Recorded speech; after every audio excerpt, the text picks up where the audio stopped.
Hello and welcome back to another episode. Now today I want to fairly quickly talk to you about a little book which I came across a few weeks ago, and that is Batman Full Circle.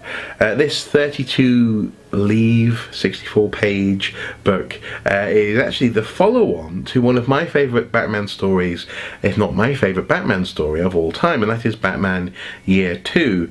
And funnily enough, it actually sort of brings me full circle, because this was one of the first videos which I ever made for this YouTube channel, was talking about Batman Year 2, and how that story sort of set me on a lifetime of loving The Dark Knight. The artwork, the characters, the conflict, the operatic scope of the story, and the sort of the beautiful late 80s, early 90s sort of gothic sensibility, really. It was something which I really enjoyed as a kid, and which I continue to enjoy to this day. And you can imagine I was very excited when I came across a follow-on, a story which had been written by the same writers, and I think some of the same artists were involved, and which was quite literally picking up where Batman Year 2 left off. I actually came across this book in my local comic book emporium, Geek Retreat, very much second-hand on the sort of the second-hand bookshelves. And given that it was a first printing and it was only £5, I thought I'd pick it up and give it a go. I mean, how could I not? It's the follow-on, the sequel to Batman Year 2. And on the one hand, I wasn't remotely let down or disappointed. This thing did live up to the pedigree of Year 2, without a doubt, especially the artwork. But on the other hand, I've been left feeling slightly disjointed, slightly cold, because I can't help but wonder whether or not this was, I suppose, a warranted sequel. Was this necessary? I'm not sure. And Full Circle, in so many ways, is both a success and a failure because of its success, if you know what I mean. It is a story which does feel very familiar. The character of the Reaper is well done. He is reminiscent in his language of the original Reaper. He is reminiscent in his in his targets. You know, who he decides to be vigilant against as a vigilante, compared to the Reaper in the first story. But because of this, the story also lacks a certain amount of originality, and I think also because it's slightly compressed, you end up having this sort of slightly rushed sense of, I suppose, inevitability to it. The story title is actually a very strong hint as to really what's going on, and when you think about Batman's story and what's inspired him in his life and his crusade, it doesn't take that much to really figure out essentially where we're going with the Full Circle story arc. So in some ways, its familiarity and its connection to the origins of Batman is both its strength and its weakness.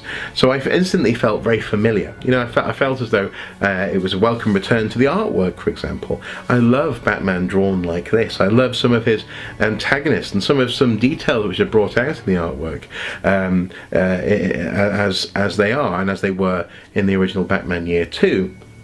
And I very much enjoyed just soaking it up.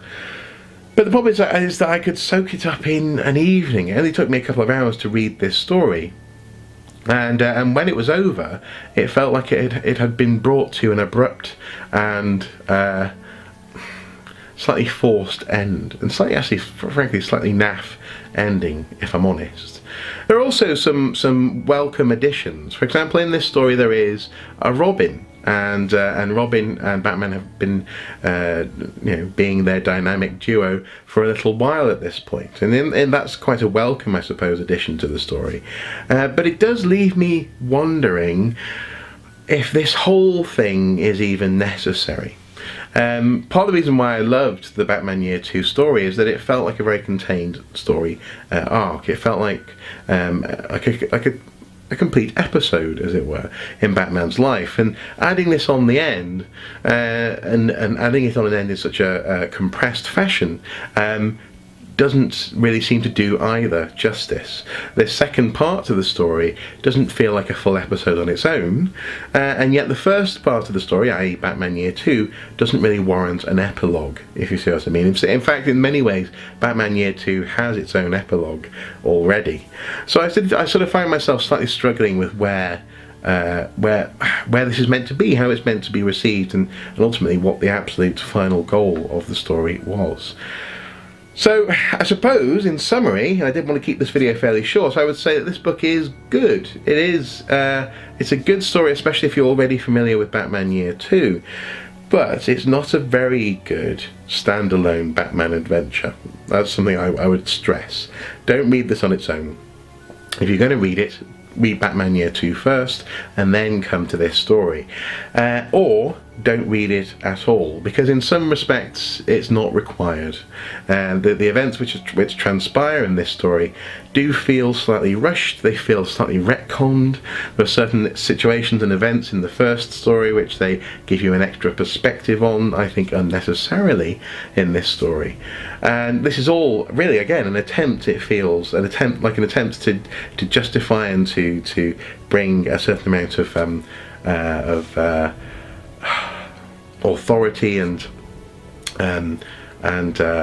authenticity to the story, which it should be able to earn in its own right. It shouldn't just be a case of, remember that scene in the first book which was really cool and was a great set piece? You didn't know this, did you? It's unnecessary, and it feels like a bit of a cheap trick. And that's kind of really where I come down on this, is that it's been fun, I enjoyed it, and as a huge fan of Batman Year 2, I'm so glad that I know that Full Circle exists. But in the context of such a great story, this does feel like a lesser sibling, and so, as I say, I wouldn't recommend it on its own. But if you like Batman Year 2, do check it out. And also, incidentally, do check out my Batman Year 2 video. I go into much more detail on why that story is magnifique. So do check it out if you feel like it.